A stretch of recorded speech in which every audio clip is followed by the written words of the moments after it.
Why do we suffer at the hands of these politicians? Don't you know politicians work for you? Hey! You're the boss. You hire them and you fire them. Look how they campaign. You know what they do? They audition. Yeah! When you put them on the job, if they're not doing the job, then you fire them. Because you're in control. From the city to the state to Congress to the president. You run the... Talk Labor fans. We're back. This is Jerry Williams, and we got a lot for you tonight. Got a great guest for you tonight. Young man that's been with me for a long time, and knows a lot about politics and what goes on in the state of Illinois and the country. But we got a lot of stuff to talk about. Like, say, for instance, we're going to always talk about what's going on with the CTA Pensioners Coalition. And we're going to talk about some of the things that's going on in the police department. And as I told you, I'm going to introduce a person to you that I know that some of you all are familiar with. Brother Ronald Roach, my research engineer. Ronnie, how you doing, buddy? Hey, Jerry. Hey, how man, you doing? Good to see you back again. Good to be back, Jerry. Oh, man, we got a lot to talk about tonight. And we're going to start off by talking about, I always like to give the retirees of CTA a little update. Right. But we're gonna do something a little different this time. We got a lot we want to talk about to the retirees. We're going to push it back a little bit because we got some other things that we want to jump off. But there is important information for the retirees. So you guys hang on. First thing I want to talk about, and it's so important, the mayoral race in Chicago. Very important. Oh man. So who do you think is going to win it? First of all, I won't ask you who you're pulling for, and I don't want to ask you. I'm going to ask you who you're going to vote for too. But who do you think is going to win that mayoral race? Tony Pretwinkle. Tony Pretwinkle. Mm-hmm. And you got about 900 people running. So why Tony Pretwinkle? She's the best qualified overall. Okay, I won't doubt that. But you think she'll win it? Mm-hmm. Because a lot of times they don't vote in the best qualified. Well, that's true. But if you look at her track record and her capabilities, all you have to do is read. Yeah. And you'll see there's no other. You really don't have any other choice if you want the best qualified person for the job. Yeah. Just look at her qualifications. Well, who do we have now? You got what's his name? Gary Chico. Right. Not qualified. No. Wow. What about Bill Daly? No. You ever notice that Bill Daly, when he does his commercials, he has that little emblem on there. Right. It looks like the police department. Right. You know, is that a little signal or a little dogma to the police department that hey, I got you? Subliminal message. You know the reason I say that, and I'm not just the reason I say that is because I haven't heard him in his commercials at any time talk about the brutality that's going on in Chicago. Now, I've heard others, especially Tony Pretwinkle, Right. talk about it and what she did and what she intends to do, but he doesn't talk about it at all.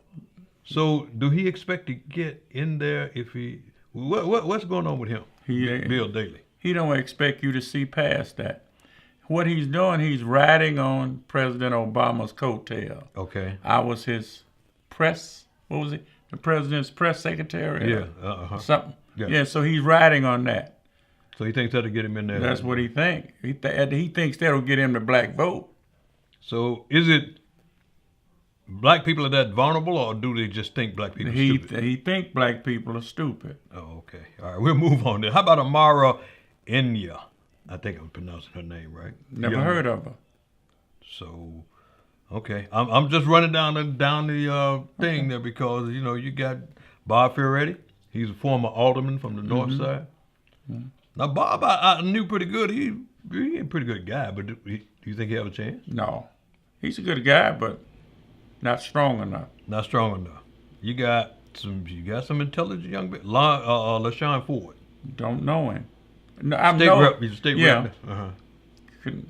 Not qualified to run the city. Man. So, okay. You got Jeremiah Joyce. Running on his father's name. So he in your opinion now, because I'm taking your opinion, because Right. see, I know you've been around a long time. How about John Kozlar? Never heard of it. I haven't. He's a lawyer for a former city, council candidate. Never heard of him. How about Lori Lightfoot? Don't. They have never. Only when she started to run. That's the only time I've ever heard of her. I heard her speak in of a brutality case once about the police department, but that's all I know. She was on a panel. She used to be on the police board. Yeah, she was on the police board. That's where I heard of her. But as far as what she's capable of doing, just say I'm gonna run for mayor and I'm gonna do this. What are your qualifications? Yeah, That's what we have to look at. That's a good one. Now here's one. Gary McCarthy. And we just skip on past him and talk about somebody else. Okay, Susanna Mendoza. when she played soccer as a kid, Yeah, that's the one. Yeah. Tony How about Tony Pretwinkle? hands down. Tony Pretwinkle. If we're talking, go ahead. Let me jump in, Ronnie, if you don't mind, because Tony Pretwinkle, I agree, is in my opinion, the most qualified too. Here's a person that ran the Cook County Board, Right. which is, they have a bigger budget than the city of Chicago. Right. And she ran it. Now, I had a guy say to me, a good friend of mine, Hank Duncan. He said he don't mind if I call his name. Okay. Hank, he says, Jerry, you know what? I said, who you vote for, man? He said, I would vote for Tony Pretwinkle, but she did that sugar tax. And I said, yeah. I mean, so that one thing would stop you from voting for her? Like, she could work to help make sure that your homeowner situation is better, that the streets are better, that the schools are better, and all that, but you will not vote for her because of one indiscretion. Which I agree with her on the Right, sugar tax. yeah. But you would not vote for it because of a sugar tax? I mean, you're one issue person. He said, you know what, you make a lot of sense. He hadn't thought about it. But this is what happens a lot of times. The media get inside people's head and they start molding them into what they want and who they want. So we're going to eat the sugar tax and we're going to do. What about all the other qualifications, all the other things this lady has done? The fact that she was instrumental in getting that clown put in jail that shot Laquan McDonald. Yes, she was. She was instrumental. And getting the girl fired that was the Trying to cover it up. Yeah. So, folks, come on now, think about it. So, anyway, but we don't stop there, because we got other people. And let's see who. Let me look at my board here. We got a young man by the name of Neil Sales-Griffin. But who is he? Well, he's a tech engineer, entrepreneur. He got his own business. Okay. Okay, I don't know. I can't tell you much about him because I don't know. How about Paul Vallis? Nah. Paul Vallis? Well, he was the head of the school board, right? Yeah. Did he do a good job? No, he didn't. Okay, then. He Well, didn't. He went to Philadelphia and did some things. How about my friend? okay. Willie Wilson? What about your friend? That's my buddy, man. Okay. I like him. Me too. He's a very intelligent guy. Yes, he is. And I think he would make a real good mayor. Maybe. I think he'd make a good mayor. We're talking about qualifications here. I'm tired of putting my friends in, as opposed to putting in the best qualified to do the job. Okay. We had 50 schools to close down under the current mayor. Yeah. Never had in history. We've lost so much. You do. You're right. You're right. Instead of trying to better educate people, have better schools, bring back more programs to help the kids. You closing down, we don't need that anymore. It's time to put somebody in there that has the ability to take what you got on both ends and make it work for everybody. This is true.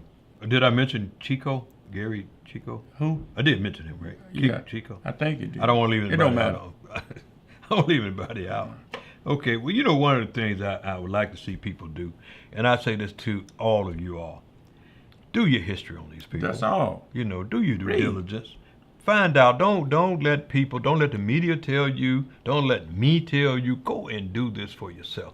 Find out what they've done, who they are. We're not voting for them because somebody likes them or or they're part of the machine or not a part of the machine. If they're part of the machine, they're doing a damn good job. Stay with them. If they're not a part of the machine, they're doing a good job. Go with. Find the best person out there. It's just. I don't think, I think that most likely it's going to be a runoff, with all these people in. Mm-hmm. I think most likely it's going to be a runoff. If you were guessing, and I'm not going to hold you to it, but if you were guessing, who do you think the runoff would be between? Just if you got that, if you can come up with that now, I'm not going to put you on the spot, Ronnie. But who do you think? Bill Daley and Predwinkle. Bill Daley and Predwinkle. Give me your reasons for that. Because he's running on his father's name. His brother was the mayor. He's running on his name. On his name. Okay. And like I said before, Toni Predwinkle has the ability to do a much better job because she controlled a much bigger budget than the city and did an excellent job.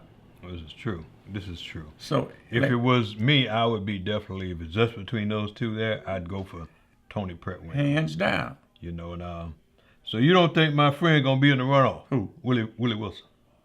No. You don't think he'll make it? No. We'll see about that. We're gonna see. Well, my friend now. Yeah, mine too. I'm not.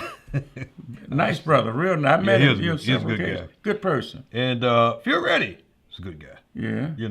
I know him. But not strong enough to win. Oh, okay. Well, I'll tell you what we're going to do. We're going to take a break, and we're going to come back, and we're going to talk about some other things that's oh, man, very, very, very important to people, including the lawsuit, and include some of the things that's going on in the police department. Right. But we'll be right back. We'll be right back.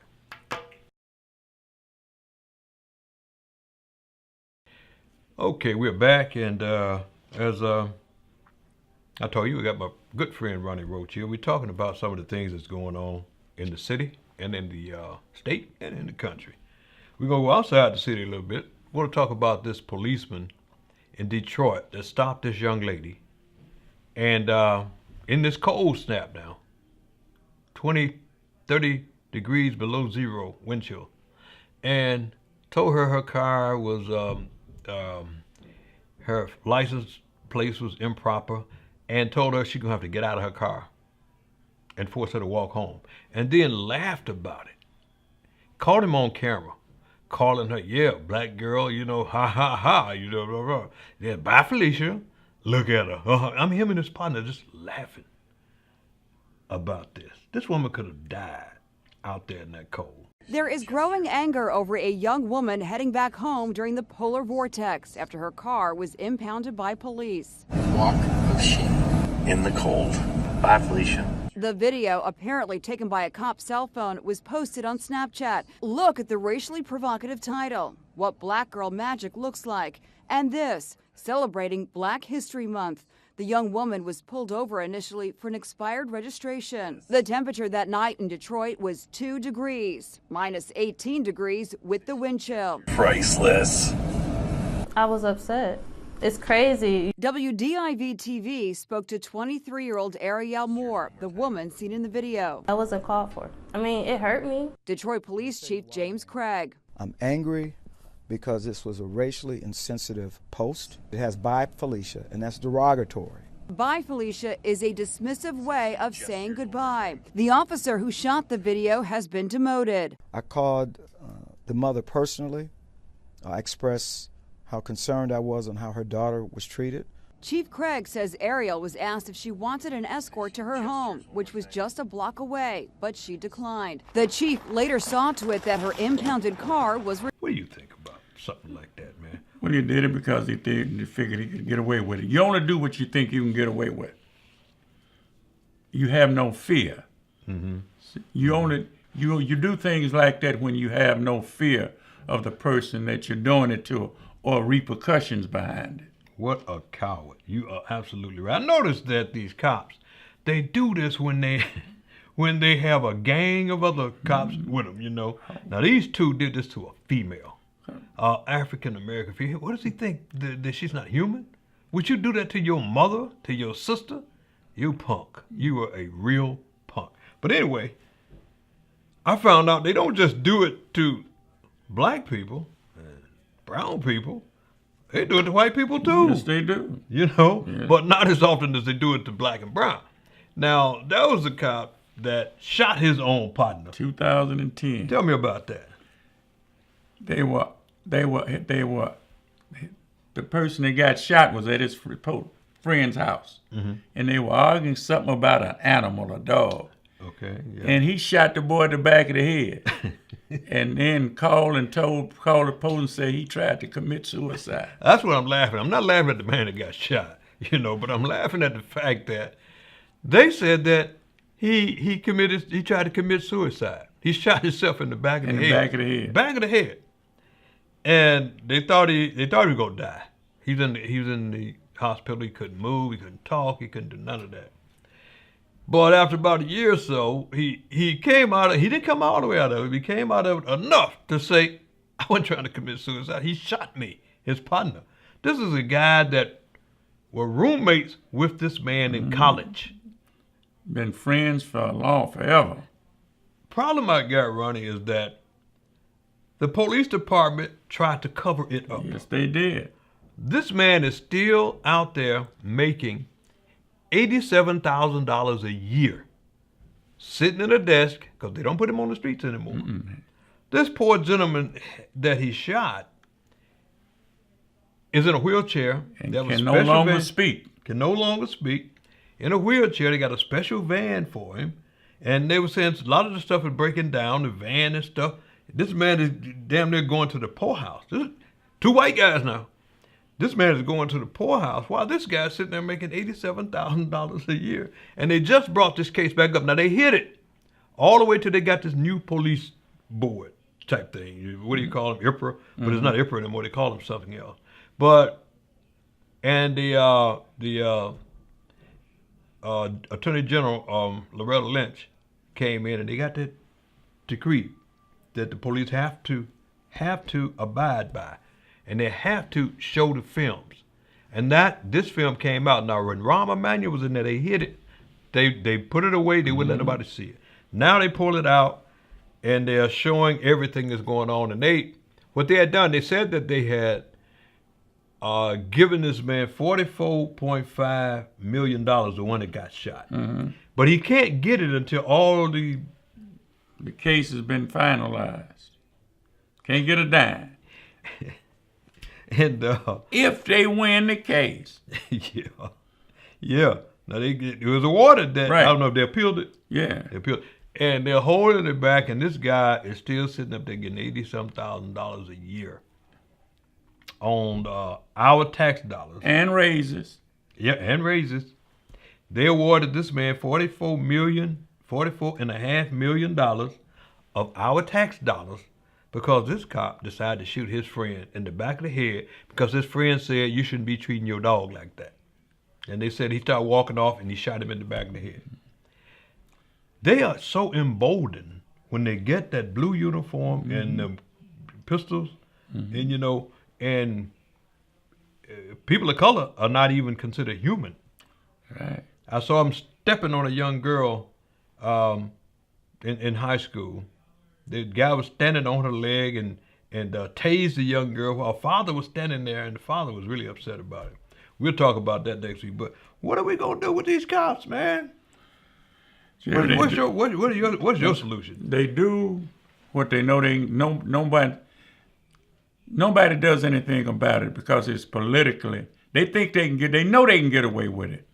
Everybody does a lot of talk to these leaders and the mayors and the police chiefs. Yeah. Now, I don't see the police chief calling a press conference and declaring something wrong with what they're doing. Right. Right. But when something happens to the police, he jumps up and calls a press conference and he praises the officers. But when the police are murdering these kids and treat them like inhuman animals, I don't see him call a press conference to refute that and say that they should be fired for what they're doing. He's such a disappointment. Eddie Johnson? Yes, sir. He's such a disappointment. I thought that man would be better.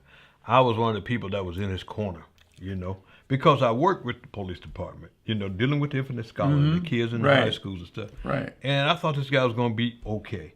But he got in there, he's worse. That's why they picked him. Oh, man, he's terrible.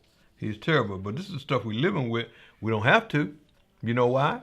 Because not only do you vote for people for mayor of Chicago, you vote for the alderman also.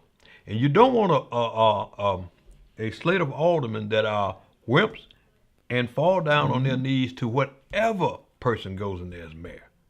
Your aldermen, if they're that damn weak that they can't stand up and fight for you and your neighborhood, you need to be voting to put somebody else. Vote him out. Vote him out of there. Right, you're right. Vote him out of there. But and don't think that you can't do it. You can. Yes, you can. You can. Look at what you did in the midterm elections. I've seen it happen so many times. You know, with that orange-haired guy in there in the White House, it's just showing America what could happen if you put a fool in there. In the midterm, people say, hey, get him out. Now, and I'm going a little bit into that, and only a little bit, but now you got this guy in there doing every bid that Vladimir Putin wants to do. Whatever he tell him to do, that's what. Is he an agent of Russia or something? Is it really? I'm serious. Yes, have to be. You couldn't be a better agent. No, you couldn't. Everything that this Putin fella wants, he gets it from this guy. To hell with America. And until the media understands and stop placating, you know, tell the truth. You know that this man is a total failure. He's from, oh man, you know, you're talking about the bar being lowered. You know, an ant could jump over the bar now because this is what we're dealing with. Right. This man is a damn nut. But I tell you what, we're gonna do this. We're gonna take a break and we're gonna come back. We're gonna talk about some of the things that's going on in this country with women, and some of the things that's going on in this country with minorities. And we're going to talk about some of the things that's going on in this country with white people. But we'll be right back. We'll be right back, right after this.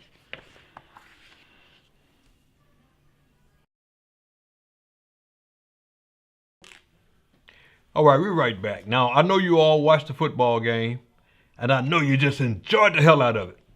I thought it was the worst damn football game I've seen in a long time. I didn't even watch. You didn't lose nothing. You didn't miss nothing, man.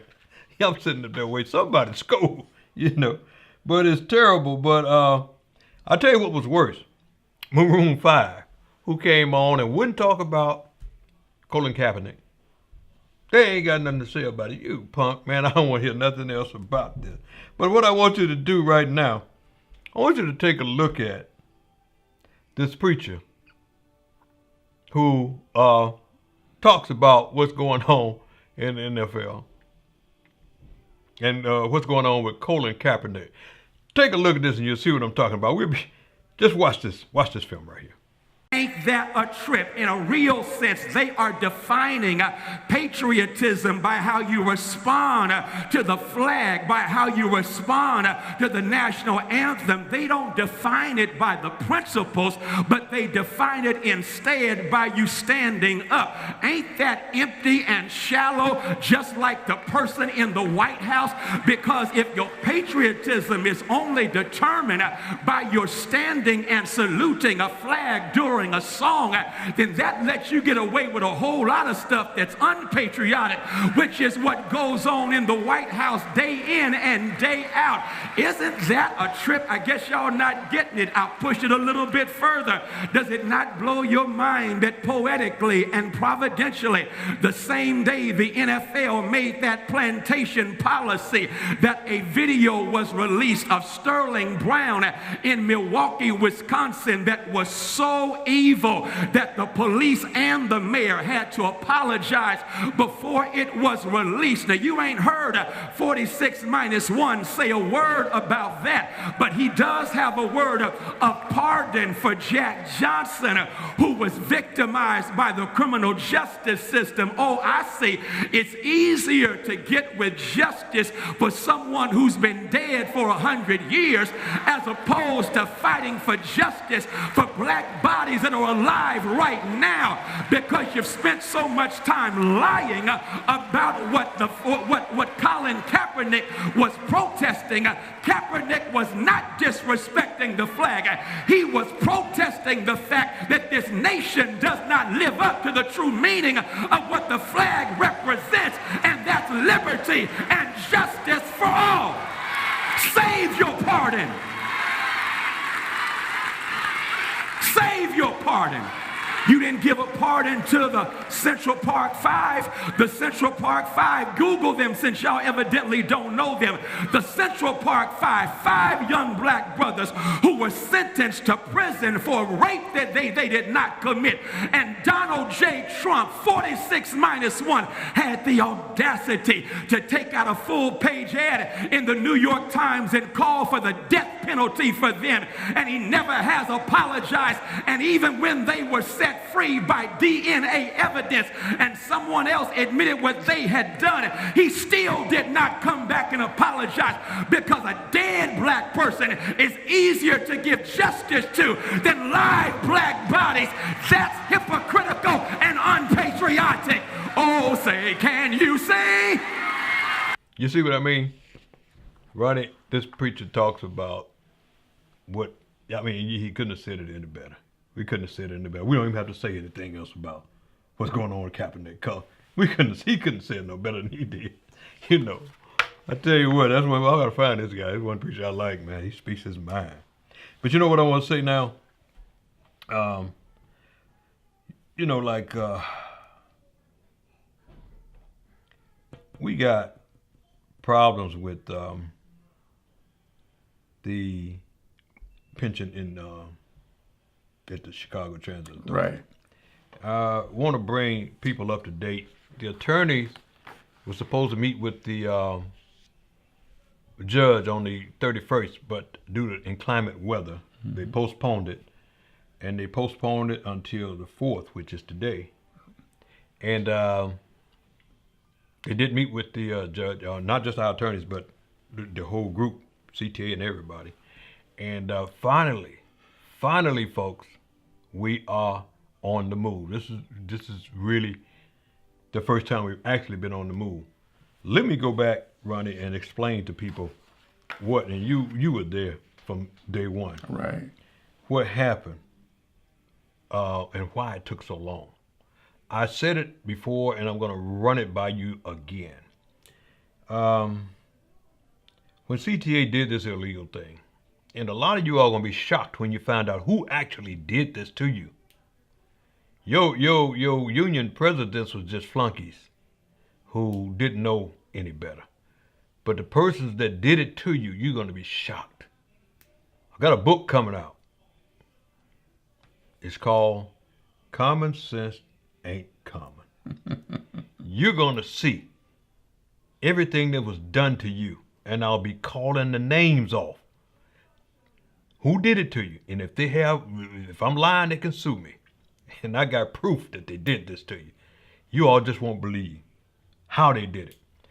Now, when they passed that bill in Springfield, they passed it against everybody. Every entity here, the police department, fire department, all the entities in the state of Illinois. But the only one that they were successful with was the Chicago Transit Authority, which was 85 to 90% minority. That's the only entity that they were successful with. Am I correct? Yes, you are correct. And there's a reason why.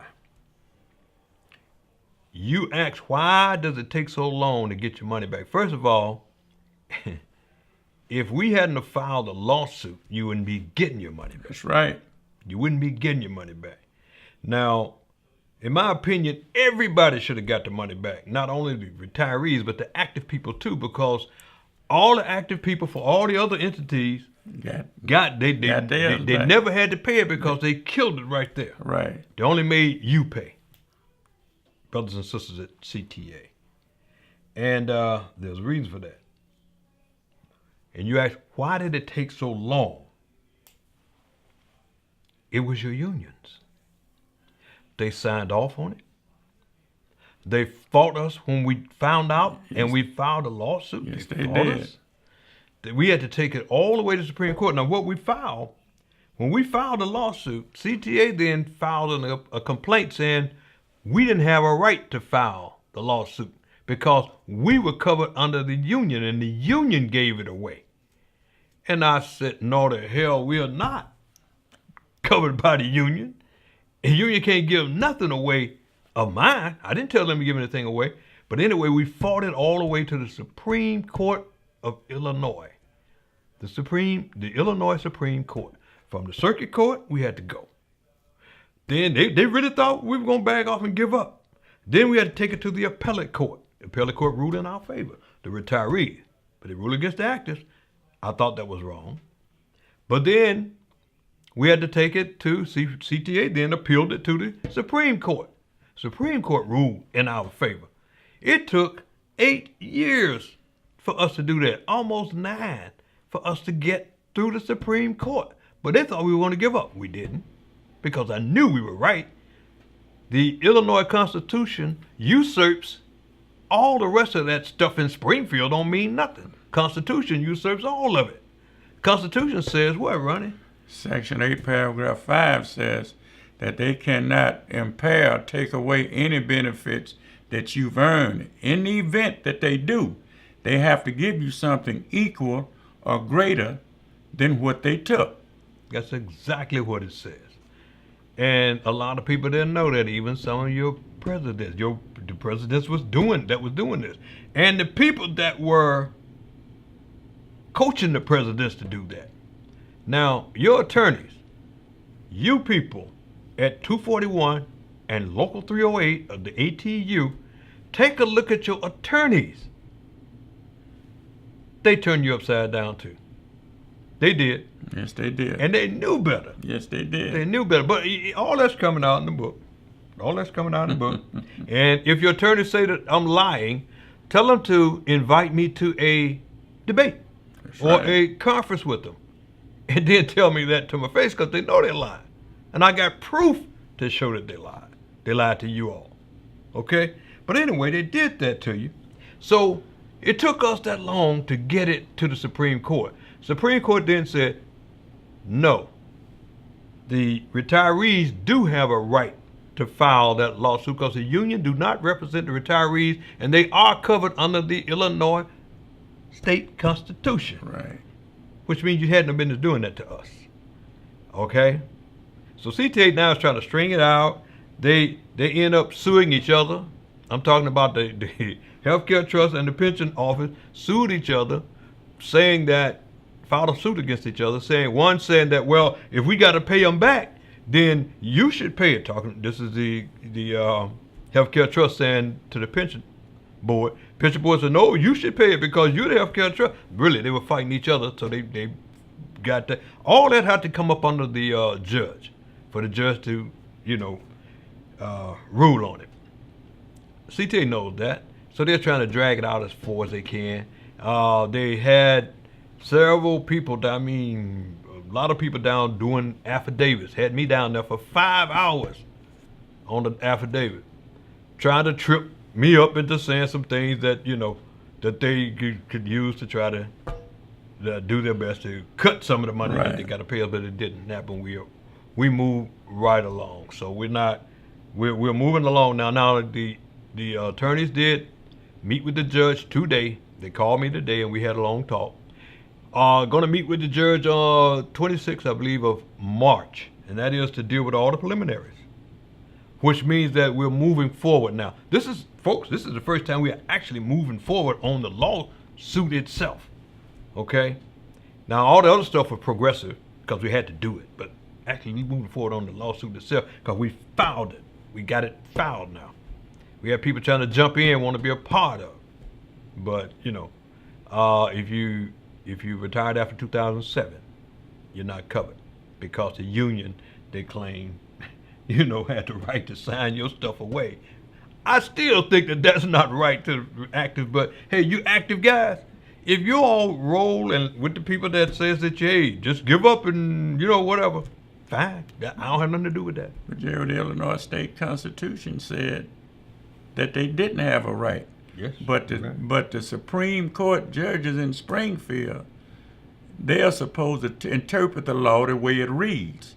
They said we can interpret the law the way we wanna. And that's what they did. 5 out of 7. 5 out of 7. 2 of them agreed with us. They agreed with us 100%. They said, 2 of the judges said that if you're going to rule that way for all the rest of the entities, then you should be ruling that way for these guys too. They said we rule the way we want to. But they didn't rule that way for us. No, they did not. I give you 2 guesses. No, I'm going to give you 1 guess as to why they didn't. But we'll deal with that. But you guys, you need to be fighting your own battle. I'm telling you, the active people, you should be fighting your own battle. If it was me, I wouldn't let it roll like that. I'm not going to let it roll like that with the retirees.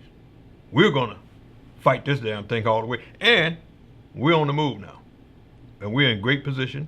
Anything can happen, but we're in great position. Feel very good about it. Like I said, the attorney said that I think it's March 26 or March 27, one of those 2, be back in court. This should get all these preliminary stuff out of the way, getting the case moving forward now. Okay? Now we're doing what we should have been doing. Like we're doing now what the police department and the fire department did, maybe 8 years ago. Right. They didn't allow us to do that. So we're doing it now. And they know we're coming. Okay? They know we're coming. And I got one more thing to say on that, but I'll give it to you as soon as we come back.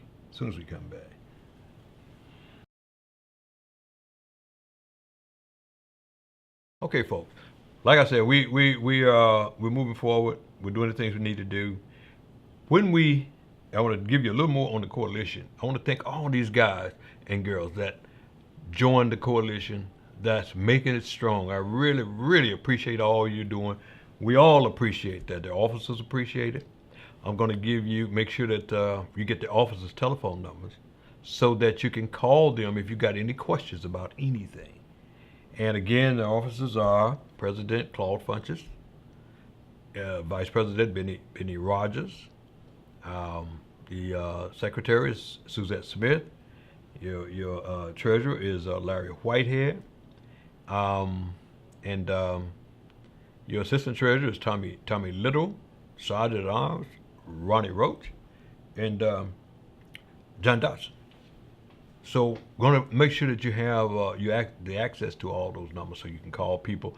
And we'll try to keep you up to date as much as we can. But when we ask you to come out to a meeting, come, because this summer we got a 3-pronged effort to make sure that we get a seat on that board. And we're going to need all your support.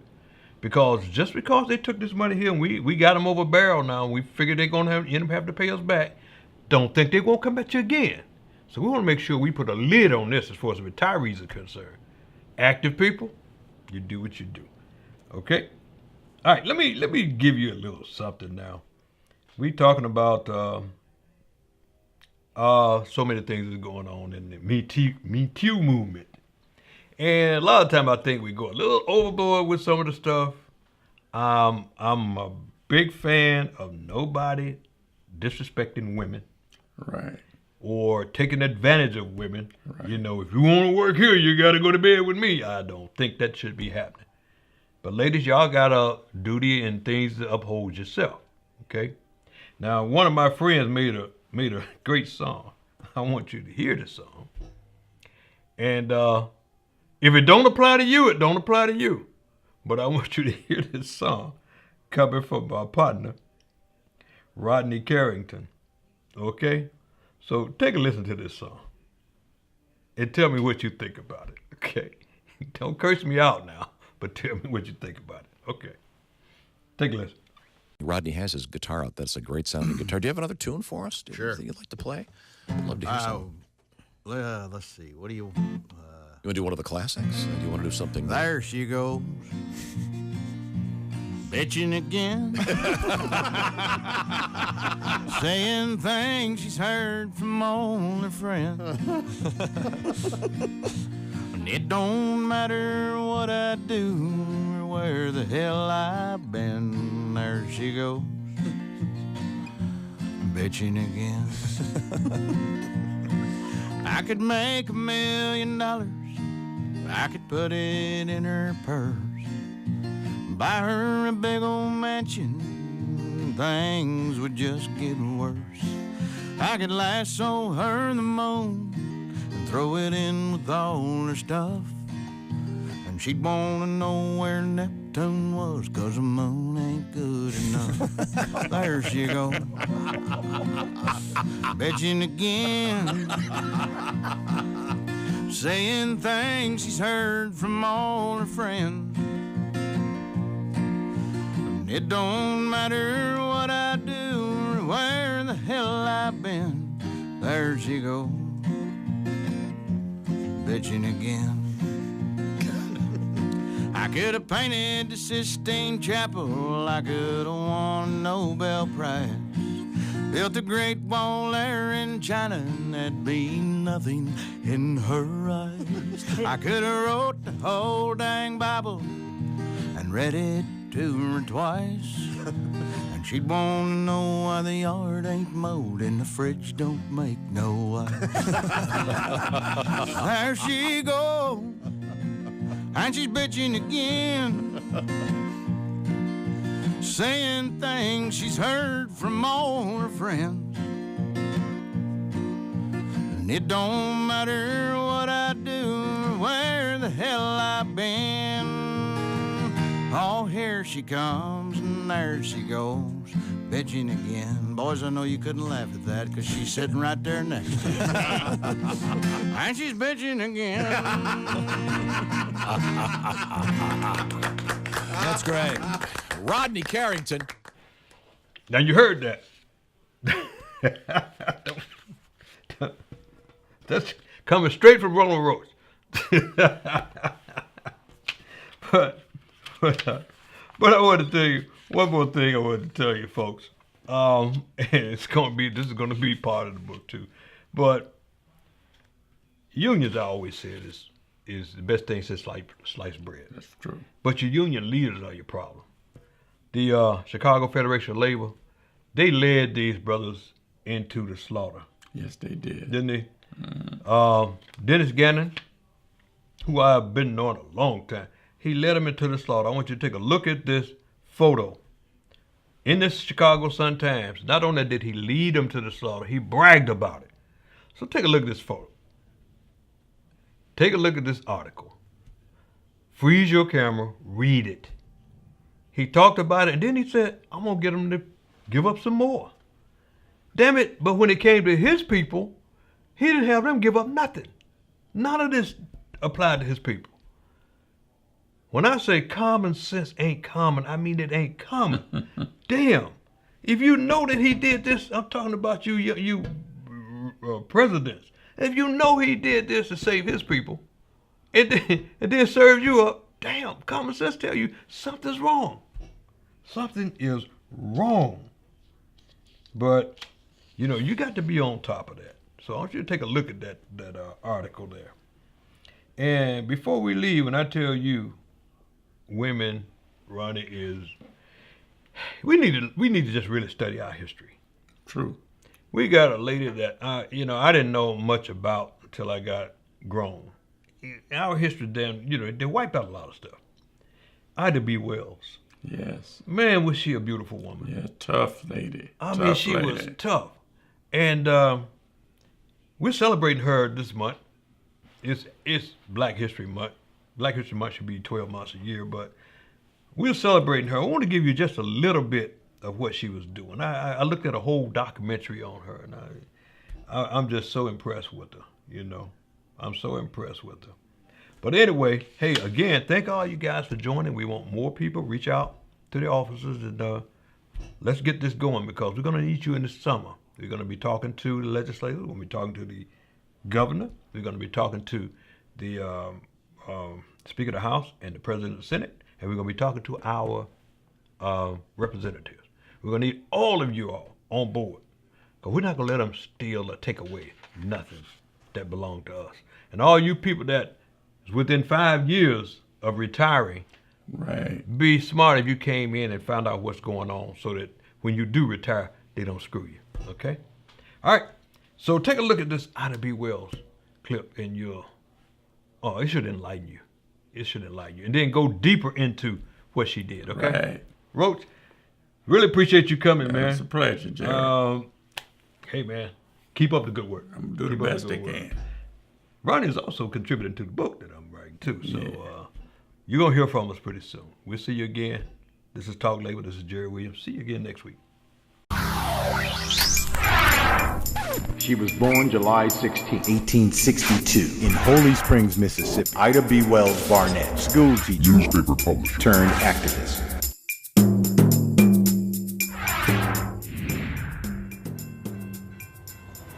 At the young age of 22, Ida refused to leave a first-class ladies' car on a Memphis railway. It took 3 conductors to drag me off that train. I got a lawyer, and I sued. Wells won $500 from the lawsuit. She took the money and started the Memphis Free Speech. In 1892, Thomas Moss, a respected black store owner and friend, was accused of raping a white woman, dragged out of jail and hung. That's when Wells started to write articles against lynching. One day, an angry white mob stormed into her office and destroyed everything. They told me that they would kill me if I ever returned to Memphis. Ida left Memphis, but she continued to write articles. They brought her worldwide attention, eventually bringing her anti-lynching campaign right to the White House front door. I felt that one had better die fighting against injustice than to die like a dog or a rat in a trap. Ida B. Wells Barnett, a mother, wife, teacher, journalist, editor, anti-lynching crusader, freedom fighter.